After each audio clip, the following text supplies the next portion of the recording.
Well, welcome to United Matters channel. Amrabat to United plan has been drawn by the board of Man United, and he's one of those that they want to sign after Mason Mount and Andre Onana. Welcome to United Matters channel. How are you guys, and where you watching us from? I go by the names of Rock and David. Smash the like button, comment and share if you're only watching us for the very first time, and never to subscribe to this channel so as not to miss out on stories that we do upload in here on a day. Let's see close to 400 likes smash on this video, and let's continue to spread the love by subscribing to this channel. And how do you subscribe? Lower right bottom corner is the place to be. Smash the black button that has the word subscribe. After smashing it, hit the notification bell. That will enable you get notified every time we upload a video onto this YouTube channel. Now, we are talking Harry Maguire. So much pissed off with Erik ten Hag, and obviously there is a bid or an offer that West Ham have gone ahead to put him through and has been rejected by Manchester United. And lastly, we are going to talk about Fred's offer from Galatasaray that United turned down, confirmed to us by Fabrizio Romano. Now, where do we start from? Third video of the day. I told you it's gonna be a marathon, and here we come in peace. Start it off with Simon Jones of Mail Sport. Manchester United expect offers for Fred, Donny van de Beek and Scott McTominay, which will open the door for them to sign Sofyan Amrabat. Liverpool have not stepped up for him as yet, and United could get a deal done for around £25 million, and those are 30 million euros.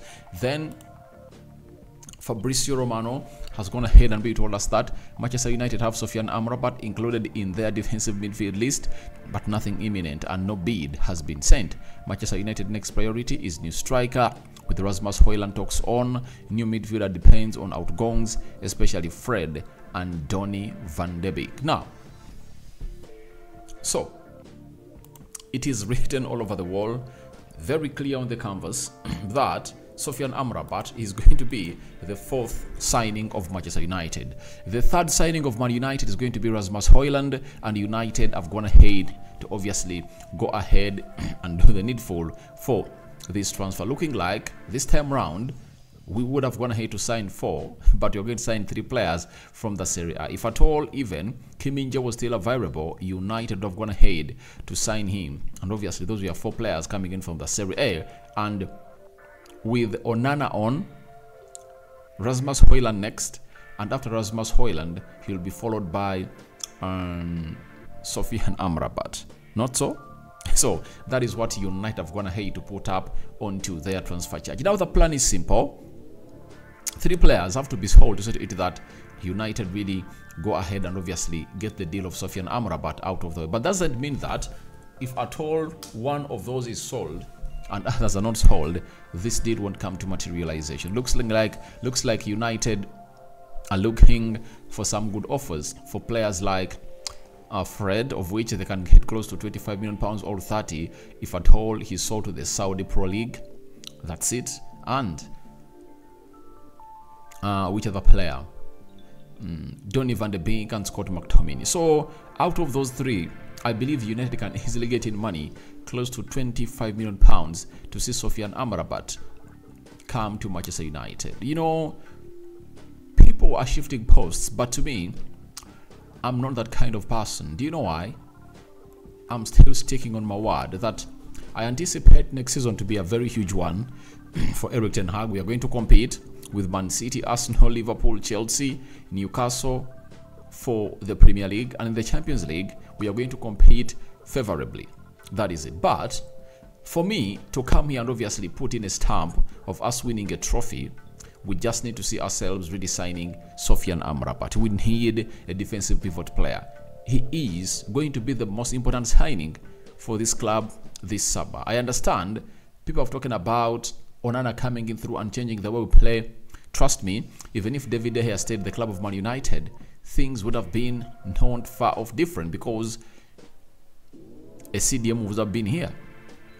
So people are talking about a centre forward, but United can thrive without a centre forward provided the single pivot is really great. Last season we lost very many points because we never had a CDM. That's why for me the most exciting transfer of all is Sofyan Amrabat, because he's going to revolutionize the way this club really plays ball, and you would not really want to find yourself in a situation of not signing a defensive pivot, because that means we'll be only a Casemiro injury away from going back to what we call the crying days, as none of those, maybe even Scott McTominay, he cannot match the levels of Casemiro. But Sofyan Amrabat is a proven central defensive midfielder. He was the best CDM in the world, that is Sofyan Amrabat, at the World Cup, and he showed us his abilities when he was really winning that midfield battle over Declan Rice as they played in the Conference League finale against Fiorentina. So you now know what it's all about. It's all about us getting this single pivot player, and he's one of the most important players that we are needing, and I'm so happy to see it that we are into the mix. And all the fears that Liverpool we are coming in to hijack the deal have been poured water onto it by Simon Jones of the Daily Mail, that is not really going to happen as per now, and United are taking their time. And if we get these signings over the line, five of them, that is Mount, Onana, Rasmus Højlund, Amrabat and Disasi, trust me, it will be a very good window for Man United, because the starting 11 of Man United to me is complete. If at all the players are fit, the starting 11 is complete, you know. Andrew Onana, Bissaka, Oldalo, Luke Shaw, Lisandro Martinez, Varane, Casemiro, Mount, Bruno Fernandes, Anthony / Ahmad, Rashford versus Rashford or Garnacho, Martial or Rasmus Højlund. Now, that 11, even if you don't add in any player, we can really play out well. But the problem is, for how long can we go without these players getting injured? Anthony Martial, injury prone. Casemiro, an injury away from really getting himself out. Luke Shaw sometimes gets injured, but Malacia can do as a cover. So I really believe the only place or position that we don't have a perfect cover for is a CDM. That's why for me, Amrabat is very much important to come to Man United, and I can't wait to see to it that he's really sold. And he's coming on the cheap, £25 million, 30 million euros. That's a bargain and an absolute steal for a player of his quality. So let's wait and see how that pans out.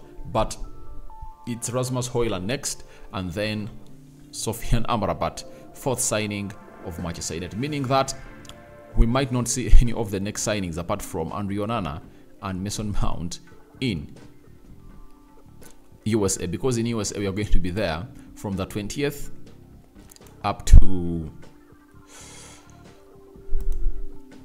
I think it's going to be from the 20th up to the 31st of July. Those are the days we are going to be in the meaning. We're going to be there for 11 days, and United is flying out there on the 19th after they play against Lyon. So it really comes to our know that the club of Manchester United is really going to be there for just 11 days. After those days, they'll travel back to Carrington and play Lens at Old Trafford and Atletico Bilbao. That is it, coming in from Manchester United. Now, one of those players that is being put up for sale to it that he really boasts the coming in of Sofyan Amrabat, that is Fred. Galatasaray offered 5/6 million euros for Fred. Manchester United rejected, and Galatasaray cannot really get us the amount of money that we want. And I think their main importance to we, the fans of United and the club of Manchester United, is to create a bidding war between Fulham, them, and the Saudi pro club that really wants to sign Fred to bring him that side. So I really anticipate a lot of competition for Fred, and I think listly he can go for £20 million. But I think if at all is to go to that side of the Saudi side, then he'll find himself in a position of obviously getting, United can find themselves getting close to getting close to 30 million pounds, because if at all they are wanting to pay 45 million pounds for Thomas Partey, you know, for Thomas Partey, who played 33 games, scored 3 goals and put in 0 assists into the league. Yet Fred is available for Man United. Sorry for them. Fred played 35 games, more games than Thomas Partey, and is not an injury-prone player. 2 goals, 2 assists. That is Fred for you. So I think they can also get us that amount of money as Manchester United, and I think the sale of Fred can be used to obviously give green light to the signing of Sofyan Amrabat, because the moment we get like 25 million pounds for Fred, then the deal of Sofyan Amrabat has to be done immediately, because that will be the money needed to see that United signs in that player that they've been waiting in for a very, very long time. That is it coming in from Fabrizio Romano, and let's do something concerning Harry Maguire. Charlie Waite is a football editor at The Sun, has told us that Harry Maguire was angry, shocked and upset when Ten Hag told him he was no longer Man United captain. He's ready to leave the club. Chelsea are considering entering the race for Harry Maguire alongside West Ham, Newcastle, Tottenham and Newcastle. Now, I'm here to confirm that Chelsea and Newcastle are interested in Harry Maguire. That is it, because I don't see him as a player who is going to fit the Pochettino side. But for Spurs, he can easily fit there for you, because they need some leadership and experience. And Ange is the new manager of Tottenham Hotspur, is facing a very huge problem. And what is that problem? That problem is all about the departure of Harry Kane. You lose Harry Kane, you are losing experience into that team, meaning that you need to get in an experienced player. And I think the only reason as to why they are in for Harry Maguire is because of its experience that is needed. Newcastle is also needing experience. They are going in the Champions League. Out of the squad they have, very few have gone ahead to play in what we call the Champions League. I think they have Tinali. I think I've seen Alexander Isak play on the European level sometime. Who else do they have that are going ahead to play?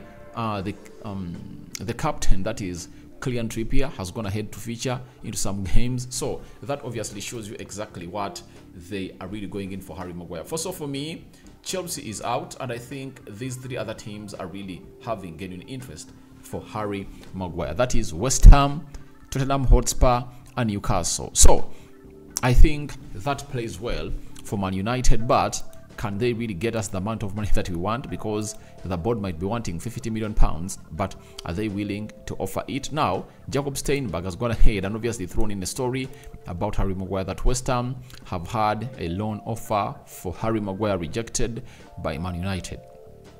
West Ham exploring a loan for Harry Maguire, potentially with an option to buy. Sorry about that, but they feel the cost of signing Maguire on a permanent deal is too expensive. So to me, if I'm Man United, even if they give me 30 million pounds for Harry Maguire, I just go ahead and obviously let it in, because that is what they're supposed to go on and do. That is it. What else are they going to go on and do apart from doing that? You know, because we need him out of the team. Disasi is needed at Man United, and Ten Hag wants to get him over. Sorry, wants to get Disasi into his team, and he wants Harry Maguire to be thrown under the bus. So, guys, your thoughts on Amrabat United plan drawn by the board are welcome in the comment section below. Are you in line with the plan drawn by the board? Then, secondly, let's discuss something concerning Harry Maguire and the teams he has been linked to. And lastly, what do you make about Fred rejected bid from Galatasaray? A sign out for now. See you later. I cover you all in the precious blood of Jesus Christ. May the living true God protect you abundantly, my Muslim viewers and subscribers. Barakallahu fikum. Ciao, ciao.